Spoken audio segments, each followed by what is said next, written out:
प्रभाग क्रमांक 32 अर्थात जुनी सांगवी, जिथे एकूण मतदार संख्या 39,981, त्यात 20,453 पुरुष आणि 19,528 महिला मतदारांचा समावेश आहे। नागरिक इथे आजही दैनंदिन अडचणींना सामोरे जात आहेत। भाजी मंडई बांधूनही वापरासाठी उपलब्ध नाही आणि ती धूळ खात पडलेली आहे। तर वाहतुकीचा बोजवारा आणि दुतर्फा पार्किंग नागरिकांच्या रोजच्या जीवनात अडथळा निर्माण करतात।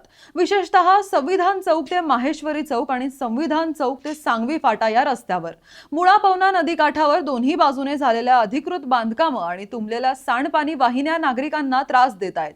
वेताळ महाराज उद्यान आणि संत गोरोबा कुंभार उद्यानाची दुरवस्था तसेच मुळा नदी घाटांचे सुशोभीकरण रखडलेले आहे। सांगवी बोपोडी पुलाचे सेवा रस्ते आणि जोड रस्त्यांचे रुंदीकरण प्रलंबित आहे, तर मधुबन सोसायटीचा डीपी प्रश्न अद्याप सुटलेला नाही। उन्हाळ्यात पाण्याची मोठ्या प्रमाणात कमतरता असून लोकसंख्येच्या तुलनेत अपुरा पाणी पुरवठा आणि मोडलेल्या बस थांब्यांमुळे प्रवाशांना उन्हाचा त्रास सहन करावा लागतो। नागरिकांच्या जीवनमान सुधारण्यासाठी वाहतूक, पाणी पुरवठा, स्वच्छता आणि उद्यान विकासासाठी तत्काळ ठोस उपाययोजना करणे आवश्यक आहे।